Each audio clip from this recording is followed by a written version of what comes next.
I'll accept any and all accolades and applause and tips. It seems that even the post-scarcity Federation can't escape tipping culture. Pay your pilots what they're worth. Hello, Internet, I'm Ren, and today I want to talk about Star Trek Strange New Worlds Season 3, Episode 3, Shuttle to Kenfori.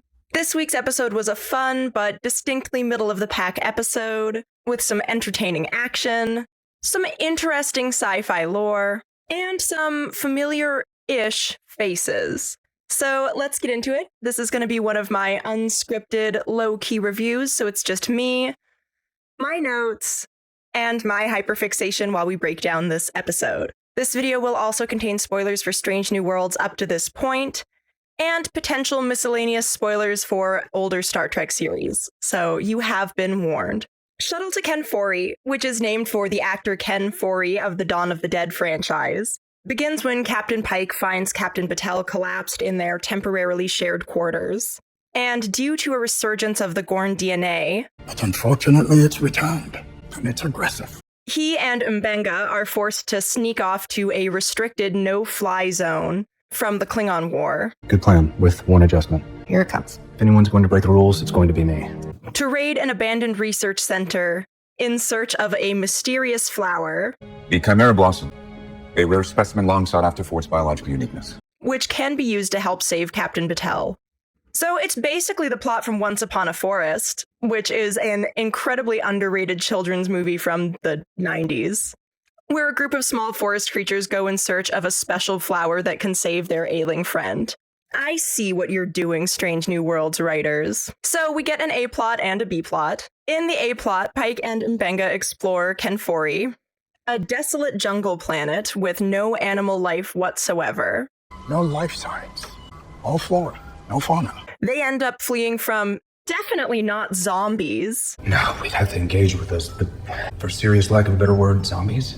after both Klingons and the scientists at the research station were transformed due to a Klingon attack causing an accident with highly aggressive experimental moss. He used an agent from the Chimera Blossom. It lays dormant, but never dies. But they're not alone on the planet with just the zombies, as a trio of Klingons show up with a grudge against Dr. M'Benga, due to his actions in Under the Cloak of War. Yep, that's right, we finally get a follow-up. I did complain during Season 2 that we didn't get any sort of real resolution to the storyline, and I should have known we'd see this come up again. In the B-plot, which is necessitated by Pike and M'Benga getting into trouble and not making their rendezvous, the Enterprise is forced to go into the no-fly zone after them. When Una, who of course is in command, turns down Ortegas's much more risky but faster plan to get to Kenfori, We warp into the planet's thermosphere, energize, and warp out. and instead goes with Spock's more cautious plan, Their sensors will not be able to tell us apart from the dust particles. By my calculations, we would reach Kenfori in 4 hours. Ortegas disobeys orders and essentially forces Una's hand, thereby allowing them to go with her plan, Slowing to 1/8. Commander. which involves nearly crashing the Enterprise into the planet's thermosphere to beam Pike and M'Benga out. It does result in some fancy flying, though, that's quite entertaining, but it ends up being moot anyways because Pike and M'Benga were actually just about to escape in a shuttle when they finally came to rescue them. Although, I gotta say, it is good to have a backup plan. It was sort of pure luck both that there was an available shuttle and that they had a chance to escape. Overall, this was a fun, if middle-of-the-pack episode. The zombies weren't particularly scary, although they were really cool. I love the idea of incredibly aggressive moss being the cause of them. I loved all of the zombie makeup and various effects applied to them. And I do like that they were able to bring a jungle alive in the sound stage in a very classic Trek sort of way, since this was clearly not shot on location. Unfortunately, I think the zombies felt a little bit more like set dressing. There were some fun scenes where Pike and M'Benga have to flee from the zombies. And it wasn't that they were entirely unscary. They did make quick work of a couple of the spare Klingons. But ultimately, they weren't the focal point of the episode, and while I think the episode comes together well, I do think that's a shame because the idea was just so cool and I would have loved to spend more time exploring it. The whole vibe kind of felt like a Fallout vault in the best way possible, and I would love to see more stuff like this explored in more detail. I also think that there was more opportunity to use the zombies thematically, because zombies are often used to explore themes of human greed and consumerism, and I think especially with what's going on in the world and with all of the values that Star Trek has traditionally stood for, it could have been a nice contrast to explore some of Starfleet's comparative values and why they're so important. And it just feels like the bones were there for an episode that would have been really impactful and would have really used the zombies conceptually to the max. But instead, they're kind of just scary background noise. They're lots of fun, but I didn't think for a single second that Pike or M'Benga were in actual danger. And ultimately, it just kind of felt like the episode tried to do a little too much, which is a common problem for Strange New Worlds. I think it's that the writers are just kind of overflowing with ideas, but only have 10-ish episodes to explore them with. And so that's how we get so many episodes that are trying to do everything at once. But that's just a guess. That said, I really still can't stand Anson Mount, and he has pretty much fully ruined Pike for me at this point. And so an episode like this, where Pike is so prominent, is now much more grating for me than it used to be. But M'Benga was great in this episode. It was fun seeing him banter with Pike. It was wild to learn that he's been married 4 times.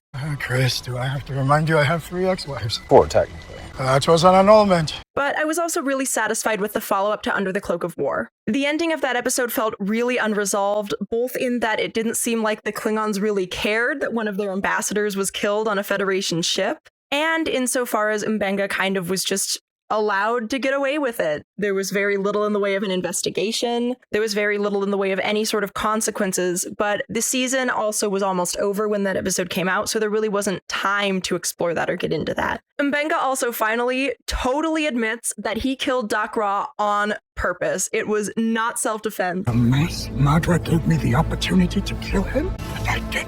And he does not feel bad about it. I would do it again. Was that dishonorable? I don't know. But there was justice. And honestly, I can respect that, and I'm happy that we got follow-up to it so early in this season, because Baitha is a really interesting character. Do you not see a reflection? The gaze of an old enemy? She is the leader of the trio of Klingons that show up and explode M'Benga and Pike's shuttle. Great scene there, honestly. It's possible they don't know about us. And she is the daughter of Dak'Rah, the Klingon ambassador killed by M'Benga in Under the Cloak of War. I am Baitha, daughter of Dak'Rah, champion of House Ra'ul. At first, you think she's here on some kind of revenge quest. And she sort of is. But it's not to avenge her father because she's sad that he's dead. Your grievance is with me. You are wrong. My grievance has always been with my father. It's to get revenge on M'Benga for killing her father first. There was one way to restore our name. Assassinate my father. Because due to Dak'Rah's dishonorable actions during the war, and sucking up to the Federation afterwards, He was a war criminal and a lapdog to the Federation. he caused her family to be discommendated, similarly to Worf in The Next Generation. We are shunned. Our bloodline spat upon. I had to grovel just to charter a ship here. And I do actually love that discommendation came back up as a topic again. I think that's one of the more interesting ways to explore the whole Klingon honor thing. Although, unfortunately, with how crowded the episode is, we don't get to spend as much time as I would have liked in that storyline. But it does neatly explain why the Klingons didn't particularly seem to care about what happened to Dak'Rah or enact any sort of consequences on the Federation for it. And it does make Baitha's motivations a little bit more interesting. Unfortunately, they all end up trapped by zombies on a roof. And we do get this really cool, if ill-advised fight scene, since it ultimately ends up ruining their force field defenses against the zombies. But it's this sort of bound, tied-together fight that's really cool to watch. This holds the blood of my father. It binds until it is stained with the blood of the vanquished. And I always love watching M'Benga fight because as conceptually problematic as it is for a doctor to be wailing on people like this, it is really fun to watch. And I do kind of like that canonically M'Benga can kick some ass, and consistently does when called upon to do so. Unfortunately, after she loses the fight and realizes there's no chance to reclaim her honor, By sparing my life, you damn me to a fate worse than death. Baitha sacrifices herself to let Pike and M'Benga escape, thereby earning herself an honorable death. And I do like this bit where Pike basically says why no one will know that she did that, and M'Benga tells him that She will know. I will know. I do think Baitha's sacrifice would have been more compelling if she had been given a little bit more screen time and we'd been given more time to get to know her as a character, because as brave and courageous and badass as she was, I wasn't really given much time to care about her. And so a moment that could have been a lot more impactful did end up falling a little bit flat for me. I also was kind of horrified that neither Pike or M'Benga makes any move to like mercy kill her, and instead they just let her slowly get eaten alive by the zombies. That's wild. In the B plot, it was interesting seeing Ortegas act out the way she did. Plot a course with Mr. Spock. 4 hours. Yeah, that won't work for me. She's always kind of done things her own way, but in this episode, it was a problem. At precisely 0240 hours, you pushed the engines to 1.6 impulse power when I gave you strict orders to keep us at 1.8. And she certainly earned the dressing down that she got from Una. You flew just fast enough for us to be spotted by the Klingons, so I'd have no choice but to switch over to your plan. But then she also just walked away with basically a slap on the wrist. I'm pulling you from the duty roster. 2 weeks. In that time, you'll have to report to the warrant officer for chain of command training. And frankly, I think she'll definitely do it again, because she barely seemed sorry at all. I dismiss her. It was fun seeing Scotty in action again. Any ideas on how to restabilize? Try firing impulse thrusters and an alternating pan. I really enjoy seeing him work his magic on the transporters. Although Pelia was notably absent from this episode, I guess they didn't want to pay Carol Kane. Does Commander Pelia plan to grace us with her presence? She got delayed and sent me. Nice try. I know she hates these meetings. Spock's painkiller mind meld with Batel was really interesting. She's basically in constant pain from the Gorn, so Spock does a mind meld to try to relieve that pain. And it gets very screamy. And I do wonder if it has sinister implications for Batel and how she's going to change going forward. I do also wonder how and if Batel and Ortegas' Gorn-related storylines will intersect, because it feels like both of them are sort of being influenced by that experience in different ways. I can't tell if Ortegas' thing is literally just PTSD, or if the Gorn did something else to her during that attack. I am excited to see what Gorn hybrid Batel is like. I hope that'll make her a little bit more interesting. I do admit that despite how boring Batel is, I did end up feeling pretty bad for her in this episode and caring for her kind of more than I expected to. That said, Pike was a really bad boyfriend in this episode. Let me understand. Instead of ridding her body of the Gorn DNA, you're gonna make it permanent? He was basically shaming Batel about the Gorn DNA and kind of making the whole thing about him.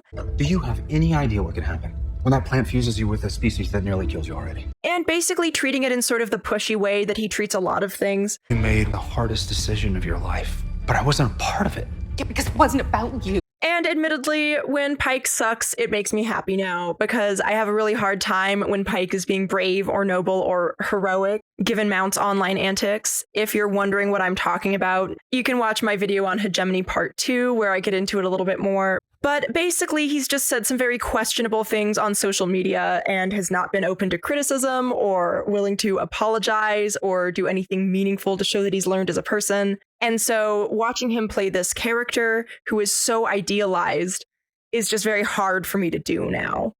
But in this episode, he was kind of terrible, at least to Batel, so that was satisfying.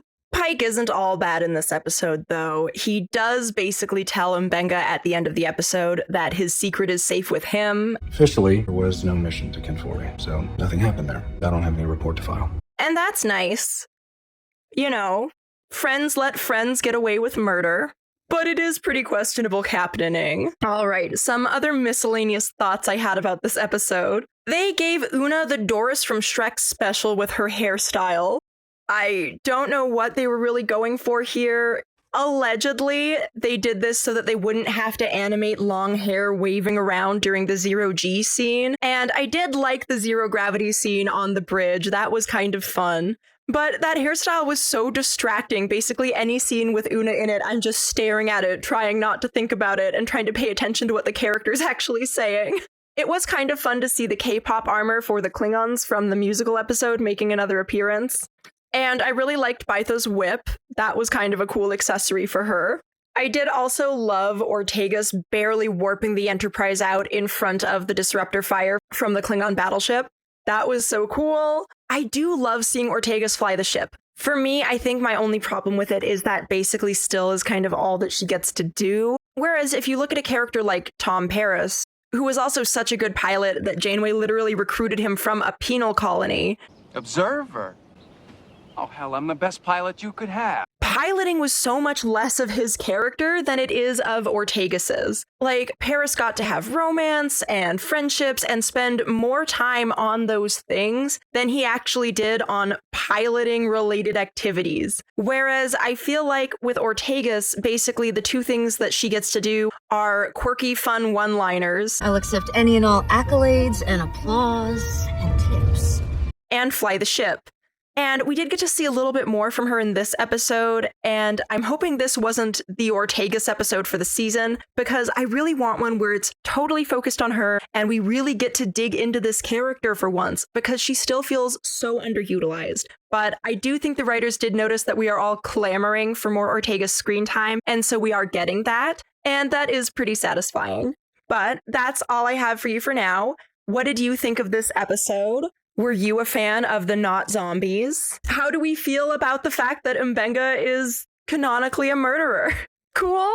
Let me know in the comments down below. Like, share, and subscribe for more videos. See you next time. Wiedersehen.